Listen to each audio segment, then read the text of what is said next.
Alors, je vais passer la parole sur le sujet de l'immigration, qui est un sujet évidemment toujours très brûlant. Monsieur Nicolas Pouponti, qui est directeur d'un institut qui est relativement, il y a quelques années, je crois que vous l'avez cofondé, c'est ça, donc qui est l'Observatoire de l'immigration, qui est je l'ai cité récemment d'ailleurs, au sein de l'IREF. S'il vous plaît. Merci. Et donc je vais vous laisser la parole sur la question réduire les coûts de l'immigration. Les 15 minutes de manière disciplinée.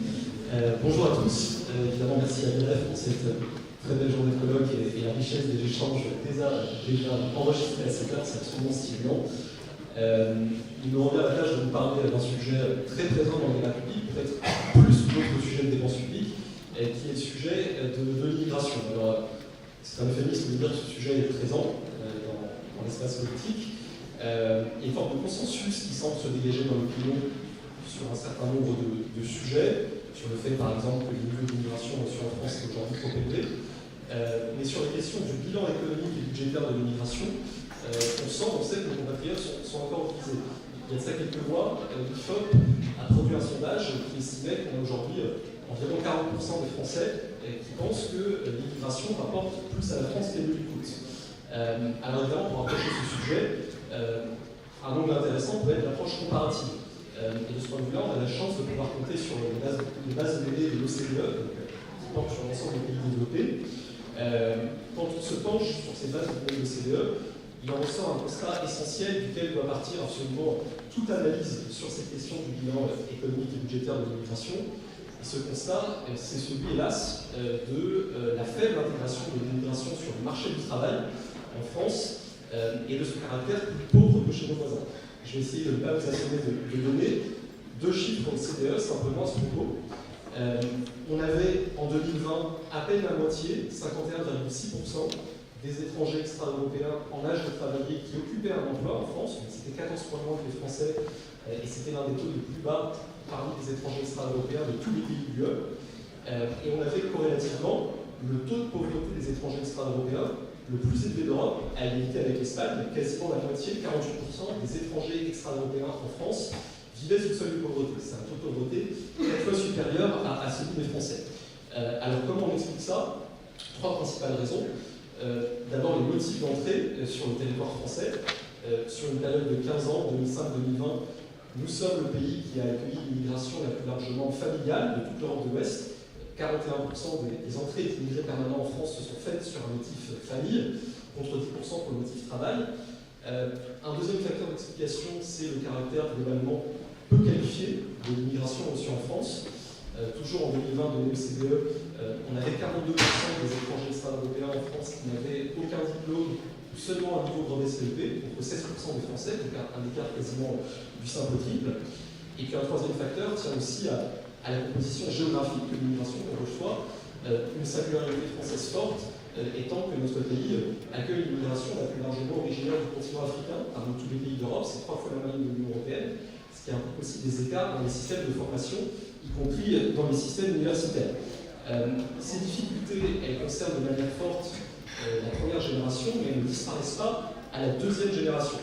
De ce point de vue-là, on sait aussi, à nouveau grâce à l'OCDE, que notre pays est, dans le monde occidental, celui qui compte la plus forte part de jeunes nés dans le pays par immigrés qui ne sont ni en emploi, ni en études, ni en retraite, juste après la Belgique, seule la Belgique nous base, si je puis dire, de 2 points.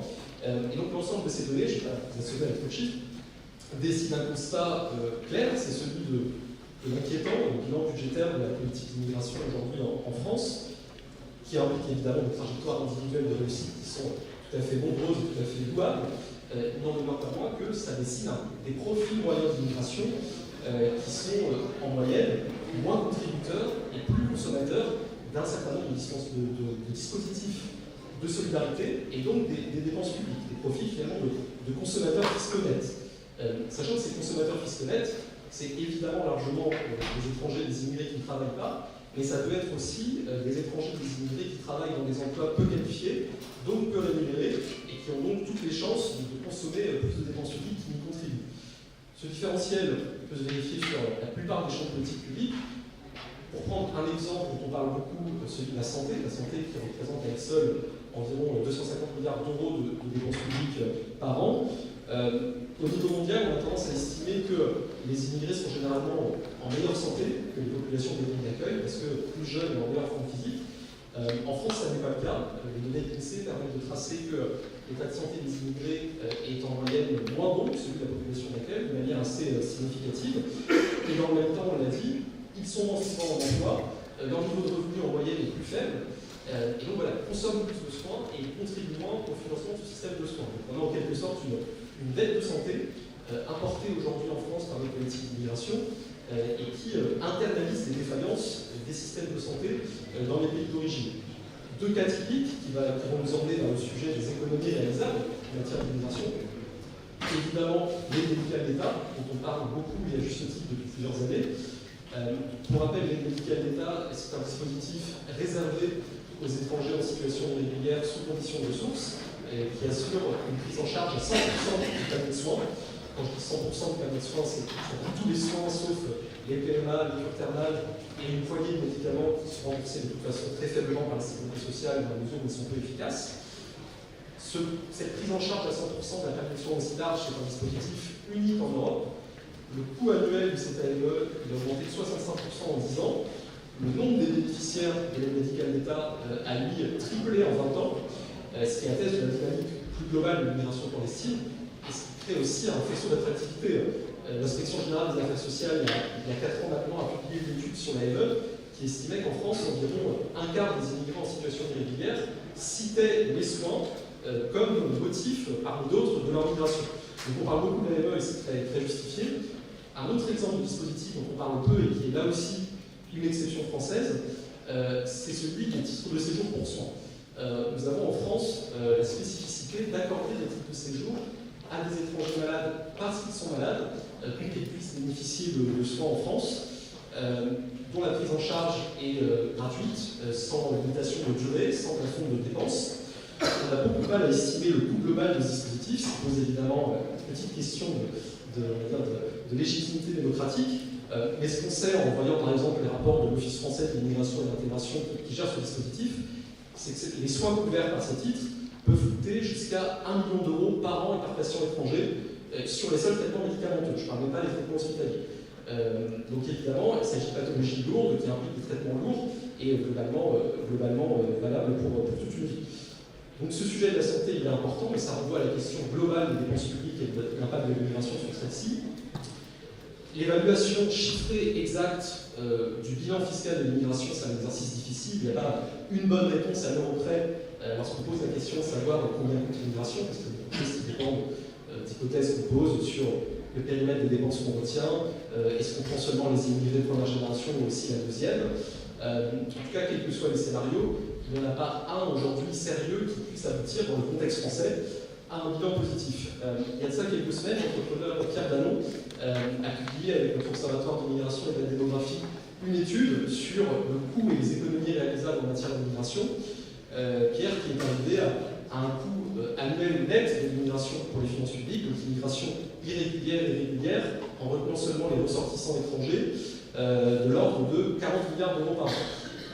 Vous voyez, 40 milliards d'euros par an, c'est un tiers des recettes de l'impôt sur le revenu. C'est tout le budget du ministère de l'Intérieur, et donc évidemment c'est un coût structurel qui ne peut pas appeler une action ou un simple constat. Donc il y a évidemment des économies réalisables en matière d'immigration, et sur ce sujet budgétaire, comme sur tous les sujets liés à l'immigration, une politique courageuse se conçoit toujours en deux temps. Il y a ce qu'on peut faire dans l'immédiat, à cadre constitutionnel, conventionnel constant. Vous savez que les obstacles juridiques sont quand même nombreux dans ce champ-là. Il y a ce qu'on peut faire plus structurellement. De manière assez immédiate, Pierre a pu identifier dans sa note pour l'Observatoire un ensemble de mesures qui permettraient d'économiser 7 milliards d'euros par an, en essayant de préserver autant que possible l'immigration de travail. Donc il faut dire à quel point elle est minoritaire aujourd'hui en France. Les titres de séjour pour motif économique, c'est à peine un titre de séjour sur 10 parmi l'ensemble des titres en cours de validité. Ces mesures, ça peut être le durcissement des critères du regroupement familial, par exemple en allongeant la durée de résidence, en augmentant les exigences en termes de revenus ou de conditions de logement. Ça peut être le fait de restreindre l'accès à l'aide médicale d'État pour certains profils.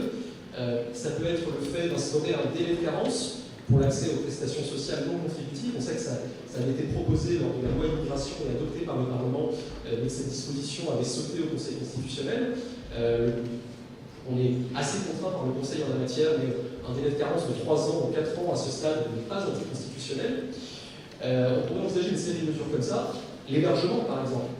Est-ce qu'on sait que la France est l'un des seuls, si ce n'est le seul pays d'Europe, à avoir inscrit dans son droit le principe d'un hébergement inconditionnel des personnes, quel que soit leur statut migratoire? Un résultat de ça, par exemple, c'est qu'on a aujourd'hui, nous dit la Cour des comptes, 40 à 60% des places d'hébergement d'urgence du parc de l'État qui sont occupées par des immigrés en situation irrégulière pour un coût annuel d'1 milliard d'euros. Vous voyez, revenir sur ce droit inconditionnel au logement, ça se fait, on est le seul pays d'Europe à prévoir ça, ou l'un des très rares, donc ça on peut le faire de manière assez immédiate. Mais de façon plus structurelle, et j'arrêterai là mon propos liminaire, ce constat, il appelle un virage à 180 degrés dans notre politique d'immigration. C'est-à-dire que ça appelle d'abord et avant tout à retrouver une capacité à choisir l'immigration que nous recevons, tant en nombre absolu qu'en nature d'immigration. Or, aujourd'hui, cette capacité, elle est extrêmement restreinte. Vous voyez, l'an dernier, on a accordé 336 000 premiers titres de séjour en France, c'était un record absolu. Sur ces 336 000 premiers titres, il y en a seulement une moitié qui relève vraiment du choix politique. Tout le reste, l'immigration familiale, l'asile, c'est contraint en haut par les traités, en bas par les juges. Il faut être en mesure de concevoir l'immigration demain comme n'importe quelle autre politique publique qui vise à minimiser les coûts et à maximiser les avantages, notamment les avantages économiques pour la société d'accueil. Vous avez compris que c'est un chantier lourd et structurel, mais dont la nécessité apparaît de plus en plus évidente. Merci. Merci.